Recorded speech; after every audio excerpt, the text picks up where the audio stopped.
Hi കുഞ്ഞുങ്ങളെ, ഞാൻ നിങ്ങളുടെ ബീന കൃഷ്ണയാണ്. ഇന്ന് നമ്മൾ 7ാം ക്ലാസ്സിലെ ബേസിക് സയൻസിൻ്റെ 4ാമത്തെ ചാപ്റ്ററാണ് വെൻ ലൈറ്റ് റിഫ്ലക്ട്സ്, പ്രകാശം പ്രതിപതിക്കുമ്പോൾ. അതായത് 1 മുതൽ 3 വരെയുള്ള ചാപ്റ്റർ നമ്മുടെ ചാനലിൽ അപ്ലോഡ് ചെയ്തിട്ടുണ്ട്. 4 ചാപ്റ്ററാണ് ഓണപരീക്ഷയ്ക്ക് വേണ്ടത്. ബേസിക് സയൻസിൻ്റെയും സോഷ്യൽ സയൻസിൻ്റെയും മാത്സിൻ്റെയും ഒക്കെ നോട്ട് നമ്മുടെ ചാനലുണ്ട് കുഞ്ഞുങ്ങളെ. ഏതെങ്കിലും നിങ്ങൾക്ക് ഡൗട്ട് ഉണ്ടെങ്കിൽ നിങ്ങൾ എന്നോട് കമൻറ്റ് ബോക്സിൽ ചോദിക്കണം കേട്ടോ. എന്തെങ്കിലും ഡൗട്ട് ഉണ്ടെങ്കിൽ മാത്സ് ഒക്കെ നമ്മുടെ ആദ്യത്തെ 3 ചാപ്റ്റർ നല്ലതുപോലെ ഇട്ടിട്ടുണ്ട്, 4ഉം 5ഉം ഒക്കെ ഉണ്ട്. ഇനി അത് പഴയ നോട്ടാണെന്ന് വിചാരിച്ചിരിക്കേണ്ട. നമ്മുടെ സത്യത്തിൽ ഇതെല്ലാം നമ്മുടെ ചാനലിൽ അപ്ലോഡ് ചെയ്തിട്ടുണ്ട്. കാരണം ടെസ്റ്റ് മാറിയപ്പോഴേ നമ്മളിതെല്ലാം ഇട്ടായിരുന്നു കേട്ടോ. അപ്പം പുതിയ നോട്ടുകൂടൊക്കെ ഇതിനകത്തിൽ ആഡ് ചെയ്തിട്ടാണ് ഞാനിപ്പം ഇടുന്നത്. അപ്പം 4ാമത്തെ ചാപ്റ്ററിൻ്റെ പേരെന്താ കുഞ്ഞുങ്ങളെ? വെൻ ലൈറ്റ് റിഫ്ലക്ട്സ്, പ്രകാശം പ്രതിപതിക്കുമ്പോൾ കേട്ടോ. അപ്പോൾ ഈ ടെസ്റ്റിനകത്തിൽ ഒന്നാമത് തന്നെ ഒരു പിക്ചർ, ഒരു അമ്മൂമ്മയുടെ പിക്ചറൊക്കെ കൊടുത്തിട്ടുണ്ട്. നമ്മൾ ടെസ്റ്റ് നിങ്ങളുടെ കയ്യിൽ ഓൾറെഡി ഉണ്ടല്ലോ, ഇനി ഞാൻ അതിനെക്കുറിച്ച് പറയണ്ട, നോട്ട് ചെയ്യാൻ അങ്ങ് പറഞ്ഞു പോവാം കേട്ടോ. Why did grandma ask the girl to close the curtain when light entered the room through the window? എന്ന് വെച്ചാൽ ജനാലയിലൂടെ വെളിച്ചം ഉള്ളിലെത്തിയപ്പോൾ കർട്ടൻ നീക്കിയിടാൻ മുത്തശ്ശി പറഞ്ഞത് എന്തുകൊണ്ടാണ്? അപ്പം ടെസ്റ്റിലെ ചോദ്യം കേട്ടോ. ജനാലയിലൂടെ വെളിച്ചം ഉള്ളിലെത്തിയപ്പോൾ കർട്ടൻ നീക്കിയിടാൻ മുത്തശ്ശി പറഞ്ഞത് എന്തുകൊണ്ടാണ്? Why did grandma ask the girl to close the curtain when light entered the room through the window? എന്തിനാ കുഞ്ഞുങ്ങളെ? നമ്മളിപ്പോൾ പെട്ടെന്ന് നല്ല ഇതായിട്ട് ജനലിൻ്റെ അവിടെ കിടക്കുമെങ്കിൽ ആരെങ്കിലും കർട്ടൻ പെട്ടെന്ന് മാറ്റി കർട്ടൻ അങ്ങ് പിടിച്ചിട്ടെന്ന് പറയത്തില്ലേ? എന്താ ഇത് പെട്ടെന്ന് പ്രകാശം നമ്മുടെ അടുത്തോട്ട് ഇല്ലേ, അതുവരെ ഇരുട്ടായിട്ട് നിന്നിട്ട് പെട്ടെന്നില്ല പ്രകാശം നമ്മുടെ അടുത്തോട്ട് വരുമ്പം ഇല്ലേ, അങ്ങനെ നമ്മൾ പറയത്തില്ലേ? അപ്പം curtain does not allow the light to pass through. ഈ കർട്ടൻ പ്രകാശത്തെ കടത്തിവിടുന്നില്ല, അതുകൊണ്ടാണ് കേട്ടോ. ഇവിടെ എന്താണ്? കർട്ടൻ ഡസ് നോട്ട് എന്ന് വെച്ചാൽ നല്ല കട്ടിയുള്ള കർട്ടനായിരുന്നു കേട്ടോ. ഇപ്പോൾ കർട്ടൻ എന്ന് പറയുമ്പോൾ നമുക്ക് പലതും ചിന്തിക്കാം. ലൈറ്റായിട്ടുള്ള കർട്ടൻ ഉണ്ട് അല്ലേ, നല്ല കട്ടിയുള്ള കർട്ടൻ ഉണ്ട്. അപ്പോൾ അതുകൊണ്ട് ഇവിടെ curtain does not allow the light to pass through, curtain പ്രകാശത്തെ അകത്തോട്ട് കടത്തി വിടുന്നില്ല. അപ്പോൾ അമ്മച്ചി ഇങ്ങനെ കിടക്കാൻ നേരം ഇവിടെ പറയുന്നത് എന്താ?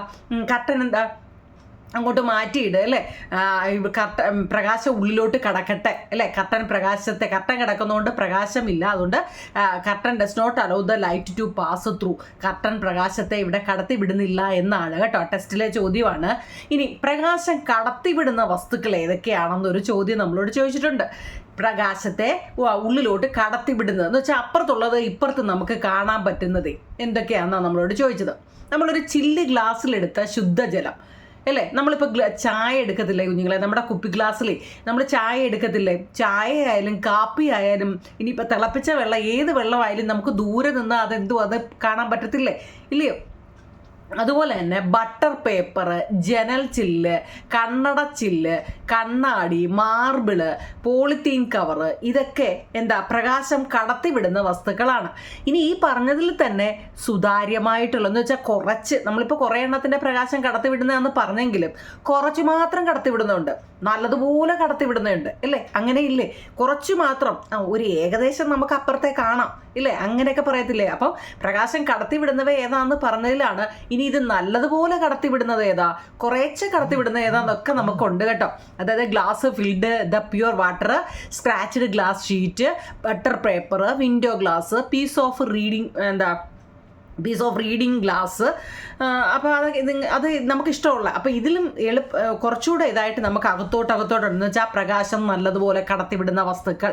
ഇത് റഫായിട്ടൊന്ന് അറിയാൻ വേണ്ടിയാണ്. പ്രകാശം നല്ലതുപോലെ കടത്തിവിടുന്നത് ഏതൊക്കെയാണ്, പ്രകാശം കടത്തിവിടാത്ത ഏതൊക്കെയാണെന്നൊക്കെ നമുക്ക് പഠിക്കാം. പ്രകാശം കടത്തിവിടാത്ത വസ്തുക്കൾ എന്ന് വെച്ച് കഴിഞ്ഞാൽ, നാണയം എടുത്തു കഴിഞ്ഞാൽ നമുക്ക് നാണയം ഉണ്ടല്ലോ, 5ൻ്റെയും 2ൻ്റെയും ഒക്കെ കോയിൻ ഉണ്ടല്ലോ നിങ്ങളെ, ഇത് അപ്പുറത്തുള്ളത് നമുക്ക് ഇപ്പുറത്ത് കാണാൻ പറ്റുമോ? അതുപോലെ തന്നെ തുണി ഉണ്ടല്ലോ, അതുപോലെ തന്നെ വെള്ള പേപ്പർ, നല്ല പ്യുവർ വൈറ്റ് പേപ്പർ, നമുക്ക് അപ്പുറത്ത് എഴുതിയത് പാട് ഉണ്ടെങ്കിൽ നമുക്ക് കാണാൻ പറ്റും അല്ലേ, അല്ലാതെ പറ്റുമോ? അതുപോലെ മരക്കട്ട, കറുത്ത ചാർട്ട് പേപ്പർ, ഇതൊക്കെ എന്താണ്? പ്രകാശത്തെ അകത്തോട്ട് കടത്തിവിടത്തില്ല എന്നാ പറയുന്നത്. കേട്ടോണേ, പ്രകാശത്തെ കടത്തിവിടാത്തത് നാണയം, തുണി, വെള്ള പേപ്പർ, മരക്കട്ട, ഇതൊക്കെ ഓർത്ത് വച്ചേക്കണം കേട്ടോ. അങ്ങനെയാണെങ്കിൽ how many type of object are these based on the transmission of light? എന്താണെന്നറിയോ, ഇവിടെ മുതൽ നിങ്ങൾ നല്ലപോലെ പഠിച്ചു പോകണം കേട്ടോ. അതായത് നമ്മളിപ്പോൾ പ്രകാശം കുറേ നമ്മൾ പറഞ്ഞു കർട്ടൻ നീക്കിയിടുക, വെട്ടം കയറട്ടെ, ഏതിനകത്തിൽ കൂടെ ഒക്കെ പ്രകാശം കയറുന്നുണ്ട് ഇറങ്ങുന്നുണ്ടെന്നൊക്കെ നമ്മൾ റഫായിട്ടൊന്ന് പഠിച്ചു. ഇനി പഠിക്കുന്നത് നല്ലപോലെ പഠിക്കണം നിങ്ങൾ. എന്നാൽ പ്രകാശം കടത്തിവിടുന്നതുമായിട്ട് ബന്ധപ്പെട്ട് നമ്മളിപ്പോൾ പ്രകാശം കുറച്ച് കടത്തിവിടും കുറച്ച് എന്നൊക്കെ പറഞ്ഞില്ലേ, ഈ പ്രകാശം കടത്തിവിടുന്നതുമായിട്ട് ബന്ധപ്പെട്ട് എത്ര തരം വസ്തുക്കളുണ്ട് ഇനി മുതൽ നമുക്ക് പഠിക്കാനുള്ള കേട്ടോ പ്രധാനപ്പെട്ട കാര്യങ്ങളാണ് ഇനിയും പഠിക്കുന്നത്. How many type of objects that the based on the transmission of light. പ്രകാശം കടത്തിവിടുന്നതുമായിട്ട് ബന്ധപ്പെട്ട ചോദ്യം കേട്ടതോടെ പ്രകാശം കടത്തിവിടുന്നതുമായിട്ട് ബന്ധപ്പെട്ട എത്ര തരം വസ്തുക്കളുണ്ട്? 3 തരമുണ്ട് കേട്ടോ. 3. ഇനി നമ്മൾ പ്രധാനപ്പെട്ടാണ് കുഞ്ഞുങ്ങളെ പഠിക്കുന്നത് ട്രാൻസ്പേരൻ്റ് ഒബ്ജക്റ്റ് എന്ന് വെച്ചാൽ സുതാര്യ വസ്തു. മലയാളവും ഇംഗ്ലീഷും പഠിച്ചു വെച്ചോണേ കേട്ടോ. സുതാര്യ വസ്തു. ഒപ്പാക്ക് ഒബ്ജക്റ്റ് അതാര്യ വസ്തു, സുതാര്യവും അതാര്യവും. ഇനി ട്രാൻസ്ലൂസൻ്റ് ഒബ്ജക്റ്റ് എന്ന് വെച്ചാൽ അർത്ഥധാര്യം. ഈ അർത്ഥം എന്ന് കേട്ടാൽ എന്താ? പകുതി എന്ന അർത്ഥം കേട്ടോ. അർത്ഥധാര്യ വസ്തുക്കൾ. അപ്പം ട്രാൻസ്പേരൻ്റ് ഒബ്ജക്റ്റ് എന്ന് വെച്ചാൽ എന്താണ്? സുതാര്യ വസ്തുക്കൾ. പിന്നെ ഒപ്പാക്ക് ഒബ്ജക്റ്റ് എന്ന് വെച്ചാൽ അതാര്യ വസ്തുക്കൾ. ട്രാൻസ്ലൂസൻ്റ് ഒബ്ജക്റ്റ് എന്ന് വെച്ചാൽ അർത്ഥധാര്യ വസ്തുക്കൾ. ചോദ്യവും ഉത്തരവും നല്ലപോലെ പഠിച്ചു പോകണേ, അർത്ഥം മനസ്സിലാക്കി പഠിച്ചിട്ട് പോകണം. നമ്മൾ ഉദ്ദേശിക്കുന്ന ഒന്നും ആയിരിക്കത്തില്ല ക്വസ്റ്റ്യൻ കേട്ടോ. ചെന്നൊരു ക്വസ്റ്റ്യൻ പേപ്പർ കാണുമ്പോഴേ നമ്മൾ പഠിച്ചോട്ട് പോയ ഒന്നും ആയിരിക്കത്തില്ല. അതുകൊണ്ട് നല്ലപോലെ മനസ്സിലാക്കി പോകണം. പ്രകാശം കടത്തിവിടുന്നതുമായിട്ട് ബന്ധപ്പെട്ട് 3 ഉണ്ട് കേട്ടോ. കടത്തിവിടുന്നു വെച്ചാൽ കുറച്ച് മാത്രം കടത്തിവിടും, നല്ലതുപോലെ കടത്തിവിടും, ഒട്ടും കടത്തിവിടത്തില്ല. അങ്ങനെ 3 അതിനെ നമ്മൾ എങ്ങനെയാണ് പറയുന്നത്? ട്രാൻസ്പേരൻ്റ് ഒബ്ജക്റ്റ് സുതാര്യ വസ്തു, ഒപ്പാക്ക് ഒബ്ജക്റ്റ് അതാര്യ വസ്തു, ട്രാൻസ്ലൂസൻ്റ് ഒബ്ജക്റ്റ് അർത്ഥധാര്യ വസ്തു. മനസ്സിലായോ? ഇനി ഇതൊക്കെ എന്തൊക്കെയാണെന്ന് പഠിക്കാം. 3 ഉണ്ടല്ലോ.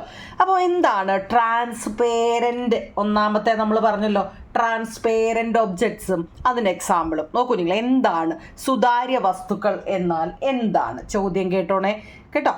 എന്താ? Object that transmit light very well are called transparent object. എന്താ? പ്രകാശം നന്നായി കടത്തിവിടുന്ന വസ്തുക്കളെയാണ് എന്ത് പറയുന്നത്? ട്രാൻസ്പെറൻറ്റ് ഒബ്ജക്റ്റ് അല്ലെങ്കിൽ സുതാര്യ വസ്തുക്കൾ എന്ന് പറയുന്നത്. നല്ലപോലെ കേട്ടോടെ നിങ്ങൾ. എന്താണ്? പ്രകാശത്തെ നല്ലതുപോലെ അല്ലെങ്കിൽ നന്നായിട്ട് കടത്തിവിടുന്ന വസ്തുക്കളാണ് സുതാര്യ വസ്തുക്കൾ അല്ലെങ്കിൽ ട്രാൻസ്പെറൻറ്റ് ഒബ്ജക്റ്റ് എന്ന് പറയുന്നത്. ഉദാഹരണം എന്ന് വെച്ച് കഴിഞ്ഞാൽ എന്താണെന്നറിയോ? Pure water. നിങ്ങളതങ്ങ് ഓർത്ത് വെച്ചാൽ മതി. ശുദ്ധമായ വെള്ളം. നമ്മൾ ആ ശുദ്ധമായ വെള്ളമാണെങ്കിൽ അതിനടിക്ക് എന്ത് കിടന്നാലും നമുക്ക് ദൂരെ നിന്നാൽ കാണാൻ പറ്റത്തില്ലേ? അതുപോലെ എയർ അല്ലേ, വായു, ശുദ്ധമായ ജലം, അതുപോലെ ഗ്ലാസ് അല്ലേ. ഗ്ലാസ്സിനകത്തിലും അതുപോലെ നിങ്ങളെ എന്തെങ്കിലും ഇപ്പോൾ ചായ, മുമ്പ് ഞാൻ പറഞ്ഞില്ലേ, ചായ, കാപ്പി അല്ലേ, എന്താണെങ്കിലും നമുക്ക് ദൂരെ നിന്നാലേ നമുക്ക് മനസ്സിലാവുന്നത് ഇല്ലേ. അപ്പം ഒന്നാമത് നമ്മൾ പഠിച്ചെന്താ? 3 തിരിച്ചിട്ടുണ്ട്. പ്രകാശം കടത്തിവിടുന്നതുമായിട്ട് ബന്ധപ്പെട്ട് 3 വസ്തുക്കളുണ്ടെന്നാണ് പറഞ്ഞത്. അതിൽ ഒന്നാമത്തത് ട്രാൻസ്പേരൻ്റ് ഒബ്ജക്റ്റ് ആണ്, സുതാര്യ വസ്തുക്കൾ. ഉദാഹരണവും എന്ന് വെച്ചാൽ പ്രകാശത്തെ നന്നായിട്ട് കടത്തിവിടുന്ന വസ്തുക്കളെയാണ് സുതാര്യ വസ്തുക്കൾ. അത് ശുദ്ധമായ ജലം അല്ലേ, ഇംഗ്ലീഷ് എന്താ? Pure water. എയർ, വായു. അതുപോലെ തന്നെ ഗ്ലാസ് കേട്ടോ. ഗ്ലാസ് ഷീറ്റ്, ഗ്ലാസ്, അതുപോലെ ഗ്ലാസ് കേട്ടോ. ഓക്കെ ആണല്ലോ. അങ്ങനെയാണെങ്കിൽ എന്താ? ഒപ്പാക്ക് ഒബ്ജക്റ്റ് എന്ന് വെച്ചാൽ എന്താണ്?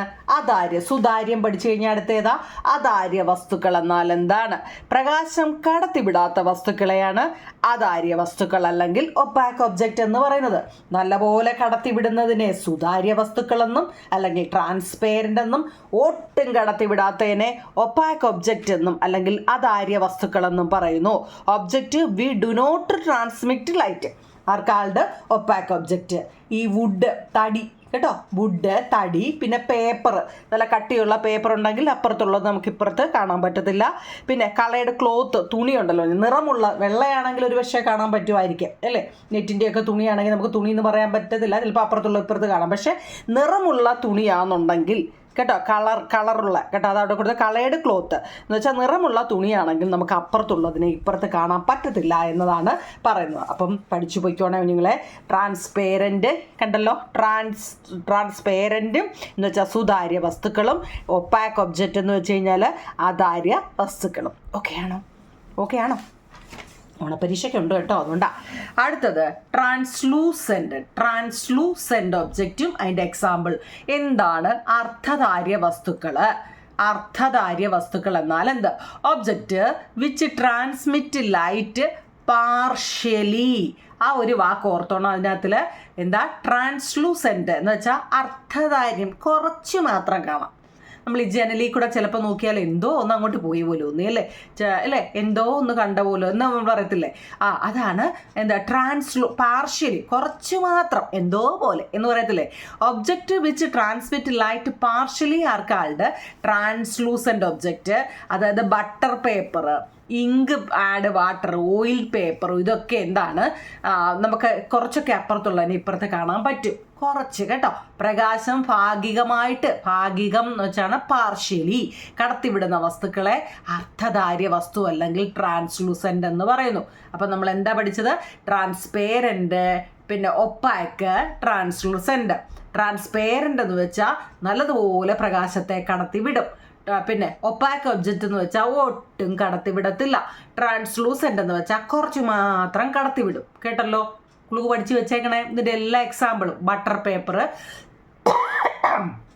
മഷി ചേർത്ത വെള്ളം, എണ്ണ പുരണ്ട കടലാസും ഒക്കെ കുറച്ച് നമുക്ക് കാണാവുന്നതാണ് പറയുന്നത്. കേട്ടല്ലോ? Can you change a transparent glass sheet into a transparent or opaque one? അതായത് സുതാര്യമായ ഒരു ഗ്ലാസ് ഷീറ്റ് അർത്ഥധാര്യമോ അധാര്യമോ ആക്കാൻ നമുക്ക് സാധിക്കുമോ? സുതാര്യമായ എന്ന് വെച്ചാൽ എന്താന്ന് നമ്മൾ പഠിച്ചു അല്ലേ? എന്താ? നല്ലതുപോലെ പ്രകാശത്തെ കടത്തിവിടുന്ന, അല്ലേ നമുക്ക് അപ്പുറത്തുള്ളത് ഇപ്പുറത്ത് കാണാൻ പറ്റും അല്ലേ? അങ്ങനെയുള്ള ഒരു ഗ്ലാസ് ഷീറ്റ് അർത്ഥധാര്യമോ എന്ന് വെച്ചാൽ കുറച്ചു മാത്രം അല്ലേ, ട്രാൻസ്ലൂസെൻ്റ്, അല്ലെങ്കിൽ അധാര്യമോ ആക്കാൻ സാധിക്കുമോ? എങ്ങനെയാണ്? നമ്മൾ ടു മേക്ക് ഇറ്റ് ഒപ്പാക്ക്, അതിനെ അധാര്യമാക്കാൻ നമ്മൾ എന്ത് ചെയ്താൽ മതി? നല്ലതുപോലെ കണ്ടുകൊണ്ടിരിക്കും. നമുക്ക് ഒരു ഗ്ലാസ്സിൽ ചായ കൊണ്ടുതരുമോ? നമുക്കത് കാണാൻ പറ്റും. അത് കാണാതാകണമെങ്കിൽ നമ്മൾ എന്ത് ചെയ്താൽ മതി? ആ ഗ്ലാസിൻ്റെ മണ്ടയ്ക്ക് എന്തെങ്കിലും പെയിൻ്റ് അടിച്ചാൽ പോരെ അല്ലേ? അതല്ലേ നമ്മൾ ചിന്തിച്ചത് അല്ലേ കുഞ്ഞുങ്ങളെ? നമുക്ക് ചായ കൊണ്ടുവരുന്ന ഗ്ലാസ് നമുക്കത് കാണാൻ പറ്റും, അത് ചായയാണ്. നാളെ മുതൽ നമുക്കത് കാണണ്ട എന്നുണ്ടെങ്കിൽ നമ്മൾ എന്ത് ചെയ്യുക? അതിൻ്റെ മണ്ടയ്ക്ക് കുറേ പെയിൻ്റ് അടിച്ചോ അല്ലെ നല്ല എന്താ സ്റ്റിക്കറോ അല്ലേ വല്ല പെയിൻറ്റോ പേപ്പറോ ഒക്കെ ഒട്ടിച്ചാൽ പോരെ? അത്രേ ഉള്ളൂ. ടു മേക്ക് ഒപ്പാക്ക് ആക്കണമെന്നുണ്ടെങ്കിൽ അല്ലേ, നല്ലപോലെ കണ്ടോണ്ടിരിക്കുന്ന ഒരു സാധനത്തിനെ കാണണ്ട എന്നുണ്ടെങ്കിൽ, ടു മേക്ക് ഇറ്റ് ഒപ്പാക്ക് എന്ന് വെച്ചാൽ എന്താ? അതിനെ അധാര്യമാക്കാൻ എന്ന് വെച്ചാൽ കാണണ്ട എന്നുണ്ടെങ്കിൽ നമുക്ക് പെയിൻറ്റ് ചെയ്യുകയോ അല്ലെങ്കിൽ പേപ്പർ ഒട്ടിക്കുകയോ ചെയ്യാം. പെയിൻറ്റിൻ ബ്ലാക്ക് കളറോ അല്ല സ്റ്റിക്ക് പേപ്പറോ ഒക്കെ ഒട്ടിക്കാവുന്നു. എന്നാൽ നമുക്ക് കുറച്ച് മാത്രം കാണണം അല്ലേ? ടു മേക്ക് ഇറ്റ് ട്രാൻസ്ലൂസെൻ്റ്, നമുക്ക് ആ വസ്തുവിനെ കുറച്ച് കാണണം എന്നുണ്ടെങ്കിലോ? ഇപ്പം ഞാൻ പറഞ്ഞ ആ എക്സാമ്പിൾ തന്നെ, നമുക്ക് ചായ കൊണ്ടുവരുമ്പോൾ നമുക്കതിനെ ഇച്ചിരിയെങ്കിലും ഒന്ന് കാണണ്ടേ എന്ന് വിചാരിച്ചാലോ? മൊത്തം കാണണ്ട, ഒരു ശകലം എന്താണെന്നൊരു ക്ലൂ ഇല്ലേ?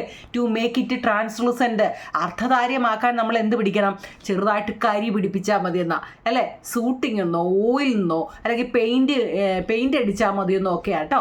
കരി പിടിപ്പിക്കാം, നമുക്ക് എണ്ണ ഓയിൽ പുരട്ടാം. വളരെ നേരിയ രീതിയിൽ ചായങ്ങൾ ഉപയോഗിച്ച് കഴിഞ്ഞാൽ നമുക്ക് മതിയെന്നാ കേട്ടോ. ഏതെങ്കിലും ഒരു 2 എണ്ണം പഠിച്ചു വെച്ചേക്കണം. നമ്മൾ പഠിച്ചത് നല്ലതുപോലെ കണ്ടുകൊണ്ട്, അതാ കുഞ്ഞുങ്ങളെ എൻ്റെ ചുരുക്കം. നല്ലതുപോലെ കണ്ടുകൊണ്ടിരിക്കുന്ന ഒരു ഗ്ലാസ്സോ എന്തോ ആയിക്കോട്ടെ, നമുക്കതിനെ കാണണ്ട, ഒട്ടും കാണണ്ട, കുറച്ച് കാണണം എന്നൊക്കെ വെച്ച് കഴിഞ്ഞാൽ എങ്ങനെ വേണം എന്നാണ് ഈ ചോദ്യം. കേട്ടോ? ഓക്കെ ആണല്ലോ? ഓക്കെ, അങ്ങനെയാണെങ്കിൽ അടുത്ത ചോദ്യം, ട്രാൻസ്പെറൻസി ആൻഡ് നമുക്ക് opacity of object in daily life. നമുക്കൊരു വസ്തുക്കളുടെ സുതാര്യവും അധാര്യതയും നിത്യജീവിതത്തിൽ എങ്ങനെയാണ്? ഡെയിലി ലൈഫ് എന്ന് വെച്ചാൽ നമ്മുടെ ദൈനംദിന ജീവിതത്തിൽ ഈ ഓരോ വസ്തുക്കളും സുതാര്യമാണ് അല്ലേ, അതുപോലെ തന്നെ അധാര്യവുമാണെന്നുള്ളത്. Okay, situation in which transparent object are used. ഏതൊക്കെയാണ് സുതാര്യ വസ്തുക്കൾ ഉപയോഗിക്കുന്ന സന്ദർഭങ്ങൾ? ഏതൊക്കെയാണ്? സുതാര്യം എന്ന് വെച്ചാൽ എന്താണ്? നമുക്ക് അപ്പുറത്തുള്ളതിനെ ഇപ്പുറത്ത് കാണാൻ പറ്റുന്നതാണ് സുതാര്യം അല്ലേ? നല്ലതുപോലെ പ്രകാശത്തെ കടത്തിവിടുന്നതാണ് സുതാര്യ വസ്തുക്കൾ എന്ന് വെച്ച് കഴിഞ്ഞാൽ എന്താണെന്നറിയാം? കണ്ണാടി അല്ലേ, സ്പെക്ടക്കിൾസ്, അതുപോലെ തന്നെ മോട്ടോർ വെഹിക്കിൾസ്, വാഹനങ്ങളുടെ ഗ്ലാസ്സുകളും ഒക്കെ എന്താ നമുക്ക് അപ്പുറത്തുള്ളത് കാണണ്ടേ അല്ലേ?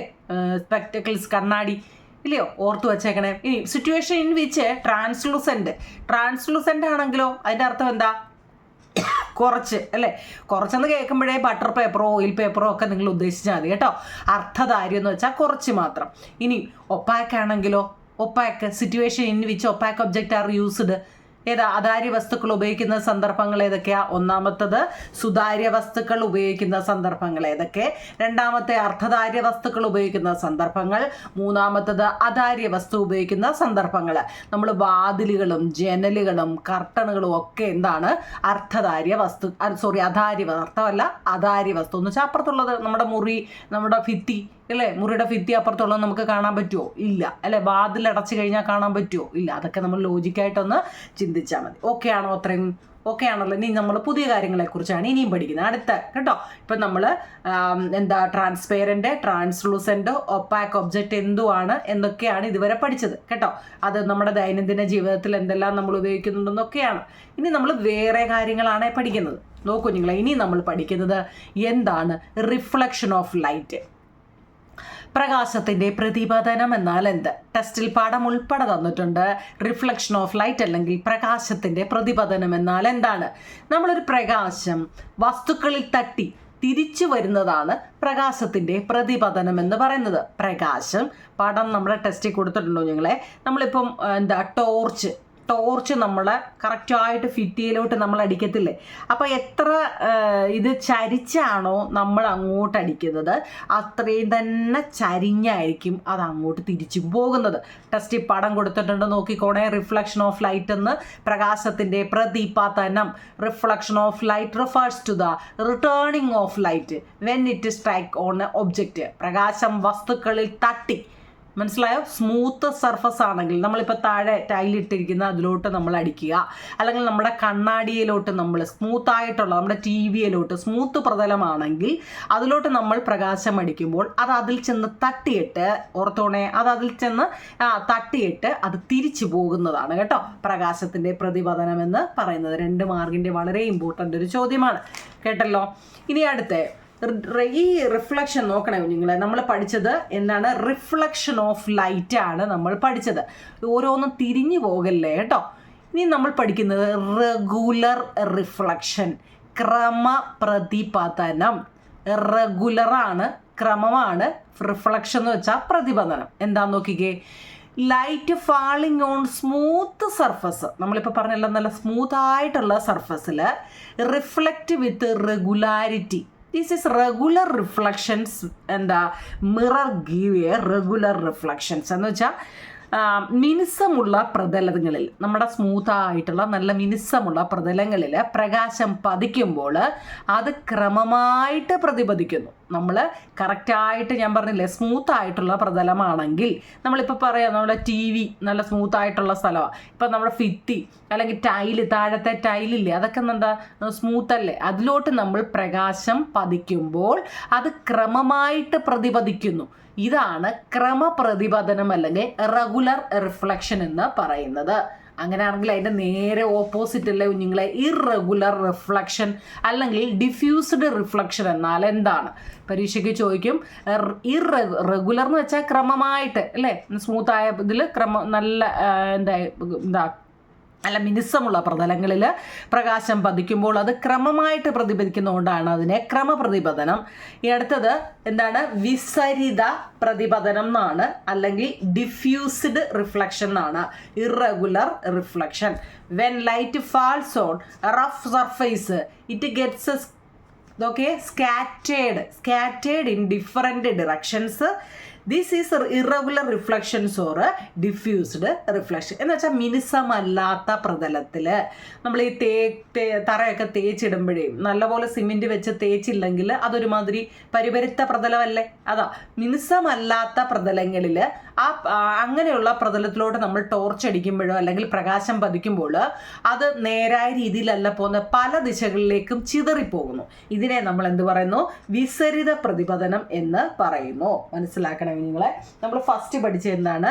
ഫസ്റ്റ് പഠിച്ചത് ക്രമപ്രതിപതനം എന്നല്ലേ, എന്ന് വെച്ചാൽ റെഗുലർ റിഫ്ലക്ഷൻ എന്നാണ്. അതായത് ഇതിപ്പോൾ നമ്മൾ പറഞ്ഞില്ലേ, സ്മൂത്തായിട്ടുള്ള ഒരു തറയാണ് അല്ലേ, ടൈലിട്ട നല്ല തറയാണ്. ഞാൻ ഇവിടെ നിന്നും ടോർച്ചിൽ നടിഞ്ഞോട്ട് ഇവിടോട്ട് ഞാൻ അടിക്കുക, ഇവിടോട്ട് അടിക്കുക കേട്ടല്ലോ. ഇവിടെ നിന്ന് ഞാൻ ടോർച്ചിൽ കണ്ടോ, ടോർച്ച് പിടിച്ച് അടിക്കുക. അപ്പം അത് ഞാൻ ഇവിടെ നിന്നൊക്കെ ഇങ്ങോട്ട് ഇവിടോട്ട് അടിച്ചു. ഇത് സ്മൂത്ത് അല്ലേ? സ്മൂത്ത് ആയതുകൊണ്ട് ഞാൻ ഇവിടെ എത്ര ഡിഗ്രി ചരിച്ചാണോ നോക്കി, ഞാൻ ഇവിടെ നിന്ന് ഇങ്ങോട്ട് നോക്കി ഇത് എത്ര ചരിച്ചാണോ കണ്ടോ, അത്രയും തന്നെ ചരിഞ്ഞ് താണ്ടി ഇവിടുന്ന് ഇങ്ങോട്ട് പോകും. അത് സ്മൂത്തായിട്ട് അങ്ങ് പോകുന്നു, ഇവിടുന്ന് അങ്ങോട്ട് പോകുന്നു. മനസ്സിലായോ? കാരണം എന്താ, ഇവിടെ സ്മൂത്ത് സർഫസ് ആണ്. എന്നാൽ എന്താ ഡിഫ്യൂസർ എന്ന് വെച്ച് കഴിഞ്ഞാൽ എന്താണെന്നറിയോ, നമ്മുടെ തറ ഇങ്ങനെ കിടക്കുന്ന തറയാണ്. മനസ്സിലായോ? എന്ന് വെച്ചാൽ തേച്ചിട്ടില്ല, ഒരുമാതിരി ഗ്രിപ്പുള്ള തറയാണ്. ഞാൻ അത് ഇങ്ങോട്ട് അടിച്ചു കഴിഞ്ഞാൽ അതിവിടെ വന്ന് തട്ടിയിട്ട് എന്താണെന്നറിയോ, അത്ര നേരെ ഒന്നും അല്ല അത് പോകുന്നത്. അത്രയേ ഉള്ളൂ സംഭവം. ഇങ്ങനെ നേരെ അല്ലാതെ എങ്ങോട്ടെങ്കിലും ഒക്കെ ചിന്നിച്ചിതറി പോകുന്നതിനെ എന്ത് പറയുന്നു? ഡിഫ്യൂസ്ഡ് റിഫ്ലക്ഷൻ അല്ലെങ്കിൽ വിസരിത പ്രതിപതനം എന്ന് പറയുന്നു. മനസ്സിലായോ? നമ്മുടെ ടെസ്റ്റിൽ പടം കൊടുത്തിട്ടുണ്ട്. നോക്കിയേ, പതിച്ച പ്രകാശരശ്മിയുടെ രേഖാചിത്രം. ഇത് നല്ലപോലെ പഠിച്ചു വെച്ചേക്കണം കേട്ടോ. എന്ന് വെച്ചാൽ ഇപ്പം ഞാൻ പറഞ്ഞില്ലേ, ഏതാണ്ട് ഇത് സ്മൂത്തായിട്ടുള്ളൊരു പ്രതലമാണ്. കണ്ടല്ലോ, ഇത് നമ്മുടെ സ്മൂത്താണ്. പ്ലെയിൻ മിറർ അല്ലെങ്കിൽ സമതല ദർപ്പണത്തിൻ്റെയാണ് ഇത്. സ്മൂത്ത് പ്രതലം. നോക്കിയേ, ഈ വരുന്ന, അതായത് ഇവിടെ നിന്ന് ഞാൻ ഇങ്ങോട്ട് അടിക്കുക എന്ന് വെച്ചു, ഇതിനെ ഇൻസിഡന്റ് റേ അല്ലെങ്കിൽ പതനരശ്മി എന്ന് പറയുന്നു. എന്താണ് ഈ ഇൻസിഡന്റ് റേ? എന്താണ് ഈ പതനരശ്മി? തീർന്നു, ചത്ത്. അപ്പുറത്തുണ്ട് കേട്ടോ, ഞാൻ പറയാം. ഇൻസിഡന്റ് റേ അല്ലെങ്കിൽ പതനരശ്മി. ചോദ്യം കേട്ടോണേ കുഞ്ഞുങ്ങളെ, ഈ പടം നല്ലപോലെ ഒന്ന് പഠിച്ചു വെച്ചേക്കണേ കേട്ടോ. നോക്കിയേ, ഇവിടെ നിന്ന് ഇങ്ങോട്ടല്ലേ ഞാൻ അടിക്കുന്നത്, പ്രകാശം കണ്ട് ഇവിടെ നിന്ന് ഇങ്ങോട്ട് വന്നിട്ട് ഇവിടെ വന്നു കണ്ടോ. ഇങ്ങോട്ട് വരുന്നത് കണ്ടോ, വരുന്നത് ആരാണ്? Incident ray. മനസ്സിലായോ? Incident ray. ഇനി ഇവിടെ നോക്കി സ്ട്രെയിറ്റ് ഡോട്ട് കൊടുത്തേക്കുന്നുണ്ടോ? സ്ട്രെയിറ്റ്, നോർമൽ, പെർപെൻഡിക്കുലർ, ലംബം. ഓർമ്മയുണ്ടോ? മാത്സിൽ പഠിക്കുന്നതല്ലേ, നേരെ വരയ്ക്കുന്നതിന് എന്താ പറയുന്നത്? നോർമൽ, പെർപെൻഡിക്കുലർ, ലംബം. ഓർമ്മയുണ്ടോ? ഓക്കെ. ഇനി ഇവിടെ വന്ന് പതിച്ചിട്ട് അയാൾ തിരിച്ച് പോകുക. കേട്ടല്ലോ, ഇതെന്താ? ഇൻസിഡന്റ് റേ ആണെങ്കിൽ ഇവിടെ വന്നിട്ട് അത് തിരിച്ചു പോകുമ്പോൾ അത് റിഫ്ലക്റ്റഡ് റേ ആണ്. ഇത് പതനരശ്മി ആണെങ്കിൽ, കാരണം പതിക്കുകയാണ്, ഇങ്ങോട്ട് വന്ന് പതിക്കുകയായതുകൊണ്ട് അത് പതനരശ്മി. പതിക്കുകയായതുകൊണ്ട് പതനരശ്മി. പതിച്ചിട്ട് തിരിച്ചു പോകുന്നതിനെ പ്രതിപതനരശ്മി. മറക്കല്ലേ, റിഫ്ലക്റ്റർ റേ. ഇൻസിഡന്റ് റേയും റിഫ്ലക്റ്റർ റേയും പടം തന്നിട്ട് അടയാളപ്പെടുത്താൻ ചോദിക്കും. അവിടുന്ന് വരുന്ന രശ്മി കണ്ടോ, വന്നുകൊണ്ടിരിക്കുക, വരുക അങ്ങോട്ട് ഇവിടെ ഇങ്ങനെ വന്ന് ഇവിടെ വന്നില്ലേ, ഇതിനെ ഇൻസിഡന്റ് റേ അല്ലെങ്കിൽ പതനരശ്മി. ഇവിടെ വന്ന് തട്ടിയിട്ട് തിരിച്ചു പോകുന്നത് റിഫ്ലക്റ്റർ റേ അല്ലെങ്കിൽ പ്രതിപതന രശ്മി. ഓക്കെ ആണോ? രണ്ട് രശ്മിയും കൂടെ തിരിഞ്ഞു പോവുമോ, കൂട്ടിയിടിക്കുകയോ? ഓക്കെ, അങ്ങനെ ആണെങ്കിൽ നോക്കൂ നിങ്ങൾ, നമ്മളിവിടെ പറഞ്ഞൊരു നോർമൽ റേ ഇതിനകത്തിൽ കൊടുത്തിട്ടില്ലേ. അപ്പോൾ ഇതിൻ്റെ രണ്ടിൻ്റെ ഇടയിൽ കണ്ടോ, ഇവിടെ ഒരു ആംഗിൾ വരുന്നില്ലേ, ഇവിടെ ഒരു ആംഗിൾ വരുന്നില്ലേ. ഇവിടെ ഇൻസിഡന്റ് റേ ആയതുകൊണ്ട് ഇത് ആംഗിൾ ഓഫ് ഇൻസിഡന്റ്. കേട്ടല്ലോ, കാരണം ഇത് പതനരശ്മി ആയതുകൊണ്ട് ഇത് പതനകോണ്. തിരിഞ്ഞു പോകരുത്, അതിനാണ് ഞാൻ എടുത്ത് പറയുന്നത്. വന്ന് പതിക്കുന്നത് പതനരശ്മി, അതായത് ഇൻസിഡന്റ് റേ. പതിക്കുന്നതിൻ്റെ അവിടെ ഒരു ആംഗിൾ വരുന്നുണ്ടല്ലോ അല്ലേ, അപ്പം എന്താ? അത് പതനകോണ്. ഇനി വന്ന് പതിച്ചിട്ട് തിരിച്ചു പോകുന്നത് പ്രതിപതന രശ്മി. അങ്ങനെയാണെങ്കിൽ അവിടെയുള്ള ആംഗിൾ പ്രതിപതന കോണ്. പ്രതിപതന രശ്മിയും പ്രതിപതന കോണും കണ്ടോ എവിടാന്ന് പോകുന്നതാണ്.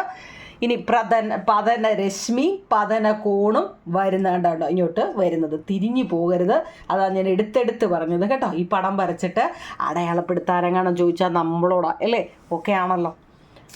ഓക്കെ, ഇപ്പം നമ്മൾ പറഞ്ഞു എന്താണ് ഈ പതനരശ്മി, എന്താണ് ഈ ഇൻസിഡന്റ് റേ അല്ലേ. ഇപ്പം നമ്മൾ കുറേ പറഞ്ഞല്ലോ എന്താവും നിങ്ങളെ ഈ പതനരശ്മി അല്ലെങ്കിൽ ഇൻസിഡന്റ് റേ. ഓക്കെ, നോക്കിയേ, ദർപ്പണത്തിൽ പതിക്കുന്ന പ്രകാശരശ്മിയാണ് പതനരശ്മി. ഞാൻ പറഞ്ഞില്ലയോ പതിക്കുന്ന. നമ്മുടെ ദർപ്പണം മീൻസ് ആ കണ്ണാടി അല്ലെങ്കിൽ ഇവിടെ നമുക്ക് എന്താ പ്ലെയിൻ മിററിൻ്റെ കാര്യമായിരുന്നു ഇവിടെ പറഞ്ഞത് കേട്ടോ. താഴെ എഴുതിയിട്ടുണ്ട് സമതല ദർപ്പണം. മിററിൻ്റെ കാര്യം തന്നെയാണ്. ഒരു കണ്ണാടിയിലോട്ട് നമ്മൾ അടിച്ചു എന്നാണ്. ഞാനിവിടെ സ്മൂത്ത് സർഫസ് എന്നാണ് പറഞ്ഞത് കേട്ടോ. അതായത് പ്ലെയിൻ മിറർ എന്ന് ഇവിടെ കൊടുത്തിട്ടുണ്ട്. സമതല ദർപ്പണം. ദർപ്പണം എന്ന് വെച്ചാൽ കണ്ണാടിയാണേ. ഓക്കെ, അങ്ങനെയാണെങ്കിൽ ഈ ദർപ്പണത്തിൽ അല്ലെ ഈ കണ്ണാടിയിൽ പതിക്കുന്ന പ്രകാശരശ്മിയാണ് കുഞ്ഞുങ്ങൾ. ഈ ദർപ്പണം എന്നൊക്കെ കേൾക്കുമ്പോൾ എന്തോ വലിയ കണ്ണാടി കേട്ടോ. പക്ഷെ നമ്മൾ കണ്ണാടിന്ന് നമ്മൾ എന്ത് ചെയ്യുക, പരീക്ഷയ്ക്ക് എഴുതത്തില്ല. എഴുതുമോ? കണ്ണാടി തന്നെ പലതില്ലേ. മുഖത്ത് വെക്കുന്ന കണ്ണാടിയുണ്ട്, മുഖം നോക്കുന്ന കണ്ണാടിയുണ്ട്. അപ്പം അങ്ങനെയൊക്കെ ആയതുകൊണ്ട് എന്താ, കണ്ണാടി അങ്ങ് ഒഴിവാക്കാം, ദർപ്പണം മതി കേട്ടോ. ദർപ്പണത്തിൽ പതിക്കുന്ന അല്ലെ കണ്ണാടിയിൽ പതിക്കുന്ന പ്രകാശരശ്മിയാണ് പതനരശ്മി. ഇപ്പം നമ്മൾ പറഞ്ഞില്ലേ വന്ന് പതിക്കുന്നത് അല്ലേ. The ray of light falling on the mirror is the incident ray. ഒരു മാർക്കിന് ചോദിച്ചാൽ കാച്ചിക്കോണേ കേട്ടോ, അറിയത്തില്ലെന്ന് പറഞ്ഞിരിക്കല്ലേ. ഓക്കെ, അടുത്ത പോയിന്റ് ഓഫ് ഇൻസിഡന്റ്. ഇനി പതന ബിന്ദു. എന്താ ഈ പതന ബിന്ദു? പതനരശ്മി ദർപ്പണത്തിൽ പതിക്കുന്ന ബിന്ദു. ഈ പതനരശ്മി നമ്മുടെ ദർപ്പണത്തിൽ പതിക്കുന്ന ബിന്ദുവിനെയാണ്, വേണ്ട ഇവിടെ ഒരു ബിന്ദു വന്നിട്ടുണ്ട് കേട്ടോ, ഇതിനെ എന്താ പറയുന്നത്? കാരണം ഇതേ വന്നിട്ട് ഇവിടെ വന്ന് മുട്ടി, ഇതിനെ പതന ബിന്ദു അല്ലെങ്കിൽ പോയിന്റ് ഓഫ് ഇൻസിഡന്റ് എന്ന് പറയുന്നത്. മനസ്സിലാക്കണേ. ഓക്കെ ആണോ? ഇനി അതിൻ്റെ സ്ട്രെയിറ്റ് ഒരു ലൈൻ നമ്മൾ കാണിച്ചില്ലേ, എന്താ? നോർമൽ അല്ലെങ്കിൽ ലംബം. പതന ബിന്ദുവിൽ ദർപ്പണത്തിന് ലംബമായിട്ട് വരയ്ക്കുന്ന രേഖയാണ് ലംബം. The line drawn perpendicular to the mirror at the point of incident is the normal. അങ്ങനെയാണെങ്കിൽ പതിച്ചു അല്ലേ, അങ്ങൊന്ന് തിരിച്ച് ഇവിടെ വന്ന് പതിച്ചു, ബിന്ദുവെ ചെന്ന് നിന്നു, അവിടെ നിന്ന് തിരിച്ചു പോകുന്നതിന് എന്താ പറയുന്നത്? പ്രതിപതന ബിന്ദു. പ്രകാശം പതന ബിന്ദുവിൽ തട്ടി തിരിച്ചു വരുന്ന രശ്മിയാണ് പ്രതിപതന Rashmi. The light ray reflected from the mirror is the reflector ray. Reflecting from the mirror is the reflector ray. Okay ആണോ? മനസ്സിലാവുന്നുണ്ടോ? നോട്ട് അങ്ങ് എഴുതിക്കോണം കേട്ടോ.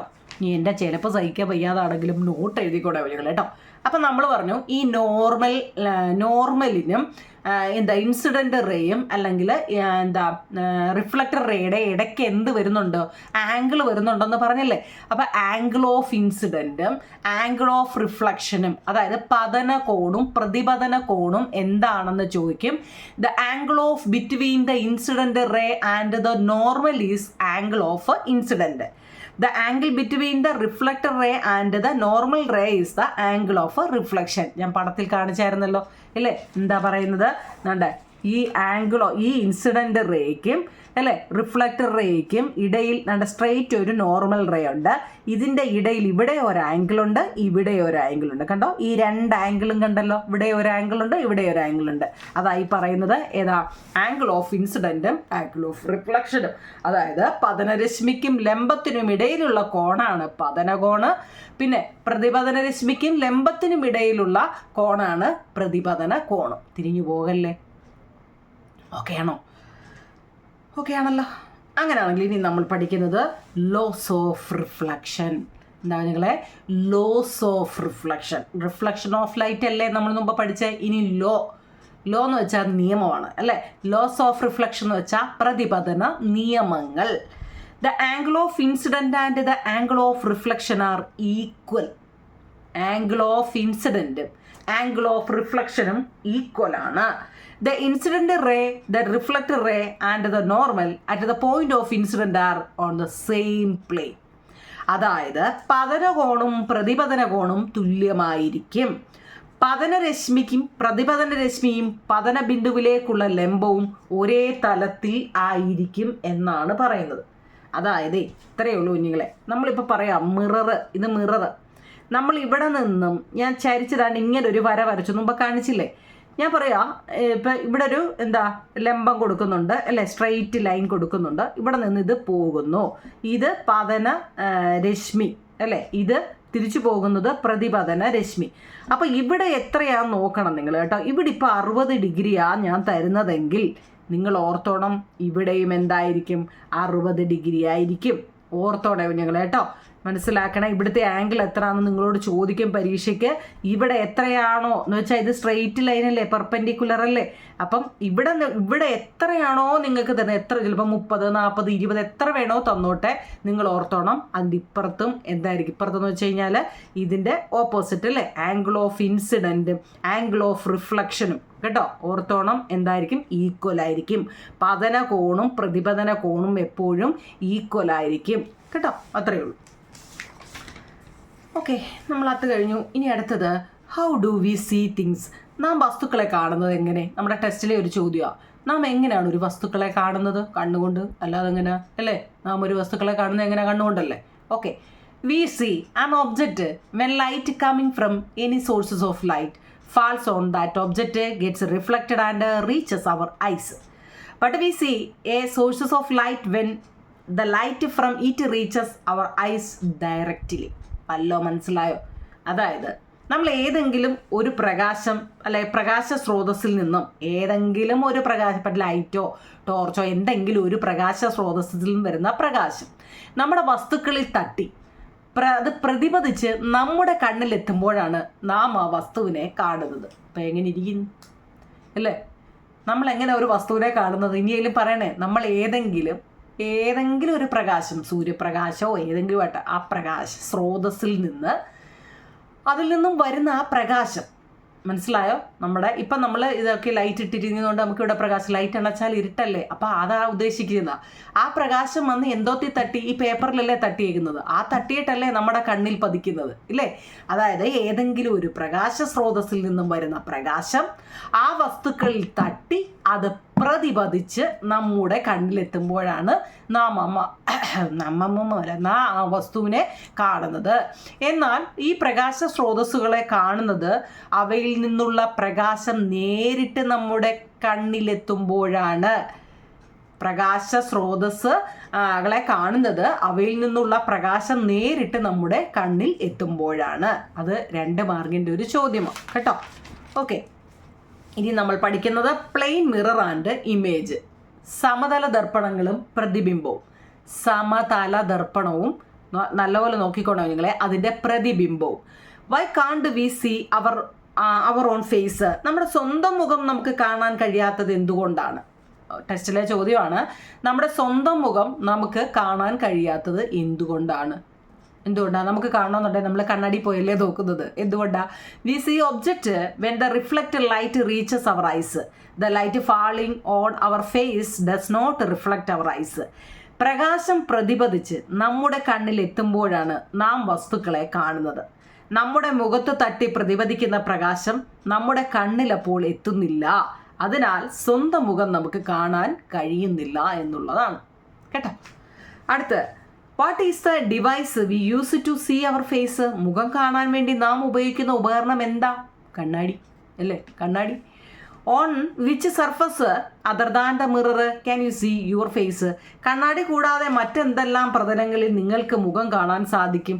കണ്ണാടി നന്നായാൽ ചങ്ങാതി വേണ്ട. കണ്ണാടി കൂടാതെ മറ്റെന്തെങ്കിലും പ്രതലങ്ങളിൽ നിങ്ങൾക്ക് മുഖം കാണാൻ സാധിക്കുമോ? നല്ല പുതിയ സ്റ്റീൽ പ്ലേറ്റുകൾ അല്ലേ, സ്മൂത്ത് ആയിട്ടുള്ള സ്റ്റീൽ പ്ലേറ്റ്, നല്ല ടൈൽ അങ്ങോട്ട് തുടച്ചിടാമെങ്കിൽ നമുക്ക് കാണാൻ പറ്റും. ശുദ്ധമായ വെള്ളം, പ്യുവർ വാട്ടർ, സ്മൂത്ത് സർഫസ്, മിനുസമുള്ള പ്രതലങ്ങളിലോ അല്ലെ നല്ല തെളിഞ്ഞ ജലത്തിലോ മിനുസമുള്ള സ്റ്റീൽ പ്ലേറ്റിലോ അല്ലേ ഒക്കെ നോക്കിയാൽ നമുക്ക് നമ്മുടെ മുഖം കാണാൻ പറ്റും. What are the peculiarities of these mirror? ദർപ്പണങ്ങളുടെ ഉപരിതലത്തിൻ്റെ പ്രത്യേകതകൾ എന്തെല്ലാമാണ്? ചോദ്യം നോക്കൂ നിങ്ങളെ. നമ്മുടെ ദർപ്പണം, കണ്ണാടിയില്ലേ, ഈ കണ്ണാടിയുടെ ഉപരിതലത്തിൻ്റെ പ്രത്യേകത എന്താ? The shape of the reflecting surface of these mirror R different. ഈ ദർപ്പണങ്ങളുടെ ഉപരിതലങ്ങളുടെ ആകൃതികൾ വ്യത്യാസമാണ് എന്നാ പറയുന്നത്. അതിൻ്റെ പെക്യൂലിയാരിറ്റിയാണ് ചോദിച്ചത് കേട്ടോ. അതിൻ്റെ ആകൃതിക്ക് വ്യത്യാസമുണ്ട്. നമ്മുടെ ടെസ്റ്റിലെ പടം തന്നിട്ട് ചോദിച്ചത് കൊണ്ടാണ് കേട്ടോ. ഓക്കെ, അടുത്ത stand before a plain mirror and raise your left hand which hand on the image is raised. നോക്കൂ നിങ്ങളവിടെ. അതായത് ഒരു സമതല ദർപ്പണത്തിൻ്റെ മുന്നിൽ നമ്മുടെ കണ്ണാടി അലമാരി ഇല്ലേ, ഇങ്ങനെയൊക്കെ ഈ സമതല ദർപ്പണം എന്നൊക്കെ പറയുമ്പോൾ ഇനി എന്തുവായില്ലയോ, ഒറ്റയടിക്ക് പറഞ്ഞാൽ നമ്മുടെ വീട്ടിലെ കണ്ണാടി അലമാരി ഇല്ലേ നിങ്ങൾ, കണ്ണാടി അലമാരി. ആ സമതല ദർപ്പണത്തിൻ്റെ മുന്നിൽ നിന്നുകൊണ്ട് നിങ്ങൾ ഇടത് കൈ ഒന്ന് ഉയർത്തി നോക്കിയേ. ആ പ്രതിബിംബത്തിൻ്റെ ഏത് കൈയാണ് അപ്പോൾ ഉയരുന്നതെന്ന്? ഏതാ? നമ്മൾ ഇടത് കൈ പൊക്കുമ്പോൾ വലത് കൈ ഇല്ലേ, വലത് കൈയാണ് കാണിക്കുന്നത്. നേരെ ഓപ്പോസിറ്റ് അല്ലേ കണ്ണാടി കൂടെ നോക്കുമ്പോൾ നമുക്ക് കാണുന്നത്? അത് തന്നെ കേട്ടോ. അതാ ഇവിടെ ചോദിച്ചേക്കുന്നത്. ഈ സമതല ദർപ്പണത്തിൻ്റെ മുന്നിൽ നിന്ന് ഇടത് കൈ ഉയർത്തി നോക്കൂ. ആ പ്രതിബിംബത്തിൻ്റെ ഏത് കൈയാണ് ഉയരുന്നത്? ഏത് കൈയാ? ഇടത് കൈ പൊക്കിയിട്ടുണ്ടെങ്കിൽ വലത് കൈയാണ് കേട്ടോ. ഓർത്തോണേ, അത് പരീക്ഷയ്ക്ക് ചോദിക്കും. ഇനി ഏറ്റവും ഇമ്പോർട്ടൻ്റ് ഒരു ചോദ്യം നിങ്ങൾ, എന്താണ് ലാറ്ററൽ ഇൻവേർഷൻ? നമ്മൾ ഈ പറഞ്ഞ സംഭവമാണ് എന്താ? കണ്ണാടിയുടെ മുന്നിൽ ചെന്ന് നിന്ന് ഇടത് കൈ പൊക്കിമ്പോൾ വലത് കൈ കണ്ടത്, അതിന് കാരണം എന്താണ്? ലാറ്ററൽ ഇൻവേർഷൻ ആണ് കേട്ടോ. In the plate bearer the left side of an object appears as the right side of the image and the right side of the object appears as the left side of the image. This phenomenon is lateral inversion. അതായത് നമ്മളൊരു കണ്ണാടിയുടെ അല്ലെങ്കിൽ ഒരു സമതല ദർപ്പണത്തിൻ്റെ കേട്ടോ വസ്തുവിൻ്റെ വലത് ഭാഗം പ്രതിബിംബത്തിൻ്റെ ഇടത് ഭാഗമായും ആ വസ്തുവിൻ്റെ ഇടത് ഭാഗം പ്രതിബിംബത്തിൻ്റെ വലത് ഭാഗമായും കാണുന്നു. അങ്ങനെയൊക്കെ പറഞ്ഞാൽ മനസ്സിലായില്ലെങ്കിൽ ഇത്രയും ഓർത്താൽ മതി. നമ്മുടെ കൈ നമ്മൾ അലമാരയുടെ മുന്നിൽ ചെന്ന് ദൂരെ നിന്നിട്ട് വലത് കൈ പൊക്കുമ്പോൾ ഇടത് കൈ പൊക്കിയതായിട്ടാണ് നമ്മളിപ്പോൾ കയ്യിൽ വാച്ച് കെട്ടിയേക്കുന്നത്. അതിലേക്കൂടെ നോക്കുമ്പോൾ നമ്മുടെ വലത് കൈ വാച്ച് കെട്ടിയേക്കുന്നതായിട്ടാണ് നമുക്ക് കാണുന്നത്. അത്രയേ ഉള്ളൂ സംഭവം. ഇത് എന്ത് പ്രതിഭാസമാണെന്നാണ് ചോദിച്ചേക്കുന്നത്. ഇത് പാർശ്വിക വിപര്യം അല്ലെങ്കിൽ ലാറ്ററൽ ഇൻവേർഷൻ എന്നാണ് അതിന് പറയുന്നത്. കേട്ടോ, ഓക്കെ ആണല്ലോ. ഓക്കെ, അങ്ങനെയാണെങ്കിലേ ആംബുലൻസിൻ്റെ ഒരു ചോദ്യം പാഠം തന്നിട്ടുണ്ട്. ആംബുലൻസിൻ്റെ കാണാൻ പറ്റുന്നുണ്ടല്ലോ. അതായത് when a vehicle is behind is seen in the rear view mirror in it can be read correctly as ambulance. This is due to the lateral inversion. Ambulance എന്നുള്ളത് തലതിരിച്ചെഴുതി വെച്ചേക്കുന്നത് എന്തിനാ? നിങ്ങൾ ശ്രദ്ധിച്ചിട്ടുണ്ടോ? ഇപ്പോൾ എല്ലാം നേരെ ഒന്നും മിക്ക ആംബുലൻസിലും തലതിരിച്ച് എഴുതി വെച്ചത് എന്ന് വെച്ച് കഴിഞ്ഞാൽ അറിയാം, നമ്മൾ മുന്നേ പോകുന്ന വണ്ടി ഉണ്ടല്ലോ, അതിൻ്റെ ഗ്ലാസ്സിൽ കൂടി നമ്മൾ നോക്കുമ്പോൾ അപ്പോൾ കറക്റ്റായിട്ട് തലതിരിച്ച് കറക്റ്റായിട്ട് അപ്പോൾ ആ കണ്ണാടിയിൽ വരും. ഇപ്പം അന്നേരം നമുക്ക് പെട്ടെന്ന് എന്താ വണ്ടി ഒതുക്കി കൊടുക്കാൻ പറ്റും. മനസ്സിലായോ? മുന്നിലുള്ള വാഹനത്തിലെ റിയർ വ്യൂ മിററിലൂടെ നോക്കുമ്പോൾ നമ്മൾ ഈ പറഞ്ഞ പാർശ്വിക വിപര്യം അല്ലേ, ലാറ്ററൽ ഇൻവേർഷൻ്റെ കാര്യം നമ്മൾ പറഞ്ഞില്ലേ, എന്ന് വെച്ചാൽ ഇടത് കൈ പൊക്കുമ്പോഴോ വലത് കൈ ആയിട്ടാണ് നമുക്ക് തോന്നുന്നത്. അതുപോലെ ഇത് തല തിരിച്ച് ഈ ആംബുലൻസ് എന്ന് എഴുതിയാൽ കേട്ടോ എന്താ, അപ്പോൾ കണ്ണാടി കൂടെ നോക്കുമ്പോൾ അത് കറക്റ്റായിട്ട് കാണിക്കും. അപ്പോൾ നമ്മൾ വണ്ടി ഓടിക്കുമ്പോൾ നമുക്ക് മനസ്സിലാവും ഇന്ന വണ്ടിയാണ് വരുന്നതെന്ന്. മനസ്സിലായോ? എളുപ്പത്തിൽ വായിക്കാൻ കഴിയും. അതിനാലാണ് പെട്ടെന്ന് വാഹനത്തെ കടത്തിവിടാൻ നമുക്ക് സാധിക്കുമെന്ന് പറയുന്നത്. അതൊരു ചോദ്യം കേട്ടോ, ആംബുലൻസിൻ്റെ ചോദ്യം വളരെ ഇമ്പോർട്ടൻ്റ് ആണ്. ഓക്കെ, അടുത്ത പ്രതിബിംബത്തിൻ്റെ അകലം, ഡിസ്റ്റൻസ്. പ്രതിബിംബത്തിൻ്റെ അകലം. What are the characteristics of image in plane mirror? ഒരു സമതല ദർപ്പണത്തിലെ പ്രതിബിംബത്തിൻ്റെ പ്രത്യേകതകൾ എന്തെല്ലാം? ചോദ്യം കേട്ടല്ലോ. What are the characteristics of image plane mirror? ഒരു സമതല ദർപ്പണത്തിൻ്റെ പ്രതിബിംബത്തിൻ്റെ പ്രത്യേകത. ഈ സമതല ദർപ്പണം എന്നൊക്കെ പറയുമ്പം നിങ്ങൾ ആ അലമാരി ഓർത്താൽ മതി കേട്ടോ. അല്ലെങ്കിൽ നമ്മുടെ വീട്ടിലെ എല്ലാ ഡ്രസ്സിങ് ചേഞ്ചിങ് റൂമിൻ്റെ ഒക്കെ കണ്ണാടി കൊടുത്തിട്ടില്ലേ കുഞ്ഞുങ്ങളെ, അത് തന്നെ. ദ ഇമേജ് അണ്ടർഗോസ് ലാറ്ററൽ ഇൻവേർഷനാണ്. പ്രതിബിംബത്തിന് പാർശ്വിക വിപര്യം സംഭവിക്കുന്നുണ്ട്. അതുപോലെ in a plain mirror the distance between the object and the mirror is equal to the distance between the image and the mirror. സമതല ദർപ്പണത്തിൽ വസ്തുവിൽ നിന്ന് ദർപ്പണത്തിലേക്കുള്ള ദൂരവും ഈ ദർപ്പണത്തിൽ നിന്നും പ്രതിബിംബത്തിലേക്കുള്ള ദൂരവും തുല്യമായിരിക്കും. നമ്മൾ അലമാരിയുടെ മുന്നിൽ ചെന്ന് നിന്നാൽ ആ അലമാരിയുടെ ഗ്ലാസും നമ്മളും തങ്ങളിലുള്ള ഒരു ദൂരമില്ലേ, അത്രയും ദൂരമുണ്ട്. നമ്മൾ അകത്തോട്ട് നോക്കുമ്പം മനസ്സിലായോ? അകത്ത് നമ്മളും ആ കണ്ണാടിയുടെ, നിങ്ങളൊന്ന് അത് ചെക്ക് ചെയ്യണേ, നമ്മൾ എത്ര ദൂരമാണോ നിൽക്കുന്നത് ആ കണ്ണാടിക്ക് അകത്തോട്ട് നോക്കി അത് അറിയാൻ പറ്റും. ഇൻ ദ പ്ലെയിൻ മിററിൽ കേട്ടോ, അതായത് ഈ കണ്ണാടിയിൽ ഒരു വസ്തുവിൽ നിന്നും ദർപ്പണത്തിലേക്കുള്ള ദൂരം, നമ്മൾ എത്ര ദൂരമാണോ നിൽക്കുന്നത് ആ അത്രയും തന്നെ ആ പ്രതിബിംബത്തിലേക്കുള്ള ദൂരവും തുല്യമായിരിക്കും, അത്രയും തന്നെ ആയിരിക്കും. ഇൻ എ പ്ലെയിൻ മിററിൽ the size of the object will be equal to the size of the image. സമതല ദർപ്പണത്തിൽ വസ്തുവിൻ്റെ വലിപ്പവും അതുപോലെ പ്രതിബിംബത്തിൻ്റെ വലിപ്പവും തുല്യമായിരിക്കും. മനസ്സിലായോ? ഇപ്പം നമ്മളൊരു ബോൾ എടുത്ത് കണ്ണാടിയുടെ എത്രയും ദൂരെയാണോ നിൽക്കുന്നത് അത്രയും തന്നെ ഇതായിട്ട് തന്നെ അതിലും കാണാൻ പറ്റും. ഇനി നമ്മൾ പുറകോട്ട് പോകും തോറും അതും ചെറുതായിക്കൊണ്ടേയിരിക്കും കേട്ടോ, അത് മാറിക്കൊണ്ടേയിരിക്കും. മനസ്സിലായോ? അതൊക്കെ അതിനെക്കുറിച്ചൊക്കെ ചെയ്ത് തന്നെ നോക്കണം കേട്ടോ. അപ്പോൾ അതിൻ്റെ മലയാളമാണ് ഈ പറഞ്ഞത്. ഓക്കെ ആണല്ലോ. അടുത്ത find example situations in which multiple reflection is made use of. നിത്യജീവിതത്തിൽ ആവർത്തന പ്രതിപദനം പ്രയോജനപ്പെടുത്തുന്ന സന്ദർഭങ്ങൾ ഈ ബാർബർ ഷോപ്പിൽ കേട്ടോ, പിന്നെ അതുപോലെ ജുവലേഴ്സിൽ, പിന്നെ ഷോപ്പിംഗ് മാളിലും, അതുപോലെ കാലിഡോസ്കോപ്പും പെരിസ്കോപ്പിനെ കുറിച്ചും ഒന്ന് അറിഞ്ഞിരിക്കണം നിങ്ങൾ കേട്ടോ. കാലിഡോസ്കോപ്പിനെയും പെരിസ്കോപ്പിനെ കുറിച്ച് നിങ്ങൾ ടെസ്റ്റിൽ കൊടുത്തിട്ടുണ്ട്. എന്താണ് ഈ പെരിസ്കോപ്പും ഒക്കെ? അതായത് can you suggest situations where periscope can be made use? Periscope പ്രയോജനപ്പെടുത്താൻ കഴിയുന്ന സന്ദർഭങ്ങൾ എന്തൊക്കെയാണെന്ന് ചോദിച്ചിട്ടുണ്ട്. നമ്മൾ periscope can be used in the submarine in the navy. അതായത് ആഴക്കടലുണ്ടല്ലോ ജോല, ഈ ആഴക്കടലൊക്കെ സഞ്ചരിക്കുന്ന മുങ്ങിക്കപ്പലുകളുടെ നാവികർക്ക് പുറത്തുള്ള കാഴ്ചകൾ കാണുന്നതിന് ഒരു പെരിസ്കോപ്പാണ് ഉപയോഗിക്കുന്നത് കേട്ടോ. It can be used by the soldiers for observing enemies from trenches in the battle field. അതായത് ട്രെഞ്ചാണ് കേട്ടോ, trenches in the battle field. അതായത് ഈ യുദ്ധമുഖത്തെ ട്രെഞ്ചിനുള്ളിലിരുന്ന് ശത്രുക്കളെ നിരീക്ഷിക്കുന്ന പട്ടാളക്കാർക്കും ഈ പെരിസ്കോപ്പ് പ്രയോജനപ്പെടുന്നുണ്ട്. പെരിസ്കോപ്പ് കൊണ്ടുള്ള 2 ഉപയോഗങ്ങളുണ്ട്. ഇത് ഇംഗ്ലീഷാണ് കണ്ടോ. ആഴക്കടലിൽ സഞ്ചരിക്കുകയും മുങ്ങിക്കപ്പലുകളിലെ നാവികർക്ക് പുറത്തുള്ള കാഴ്ചകൾ കാണുന്നത് പെരിസ്കോപ്പ് ഉപയോഗിക്കുന്നു. യുദ്ധമുഖത്തെ ട്രെഞ്ചിനുള്ളിലിരുന്ന് ശത്രുക്കളെ നിരീക്ഷിക്കുന്ന പട്ടാളക്കാർക്കും പെരിസ്കോപ്പ് പ്രയോജനപ്പെടുന്നുണ്ട്. അടുത്ത, how does the intense light affect human being and animals? രാത്രിയിൽ അമിതമായ പ്രകാശം മനുഷ്യർക്കും മൃഗങ്ങൾക്കും ഏതെല്ലാം ബുദ്ധിമുട്ടുകൾക്ക് കാരണമാകുന്നു എന്നൊരു ചോദ്യമുണ്ട്. അതായത് intense light often causes blindness, തീവ്രമായ പ്രകാശം അന്ധതയ്ക്ക് വരെയും കാരണമാകും കേട്ടോ. നല്ല ശക്തമായ ചില ലൈറ്റുകൾ നമ്മുടെ കണ്ണിൻ്റെ കാഴ്ച നഷ്ടപ്പെടാൻ വരെ കാരണമാവും. Intense light at night in harmful to animals and birds that prey at night. ഇരുട്ടിൽ ഇര തേടുന്ന ജീവി, രാത്രിയിൽ ഇര തേടാൻ ഇറങ്ങുമല്ലോ, അങ്ങനെയുള്ള ജീവികൾക്ക് അമിതമായ പ്രകാശം ദോഷകരമാകുന്നു. എല്ലാത്തിനും ഞാൻ ഈ 2 എണ്ണം ഇത് എഴുതിയിട്ടുള്ളൂ. കാരണം വാരി വലിച്ച് തന്നാൽ നമുക്ക് പഠിക്കാൻ തരാൻ എളുപ്പമാണ്, പക്ഷേ നിങ്ങൾക്ക് പഠിക്കാൻ പാടല്ലേ. അതുപോലെ തന്നെ intense light from the opposite vehicles causes inconvenience in driving. എതിരെ വരുന്ന വാഹനം, ചില വാഹനങ്ങളുടെ ലൈറ്റ് കണ്ടിട്ടുണ്ടോ? എതിരെ വരുന്ന വാഹനങ്ങളുടെ തീവ്രമായ പ്രകാശം എതിരെ വരുന്ന വണ്ടികൾക്ക് ദോഷകരമാണ് അല്ലയോ? നമ്മൾ ഭയങ്കര ലൈറ്റ് ഡിമ്മ് അടിക്കാതെ ഇങ്ങനെ പോയിക്കൊണ്ടിരിക്കുമ്പോൾ എതിരെ വരുന്ന വണ്ടിക്ക് അത് ബുദ്ധിമുട്ടാണ്. അടുത്ത, welders wear safety glasses made up of translucent substance. Why? What may be the reasons? ഈ വെൽഡിങ് ചെയ്യുന്ന ആൾക്കാരെ കണ്ടിട്ടുണ്ടോ നിങ്ങൾ? വെൽഡിങ്, ആ തൊഴിലാളികൾ അർത്ഥധാര്യമായ ഗ്ലാസുകൾ ഉപയോഗിക്കുന്നുണ്ട്. എന്തുകൊണ്ടാണ്?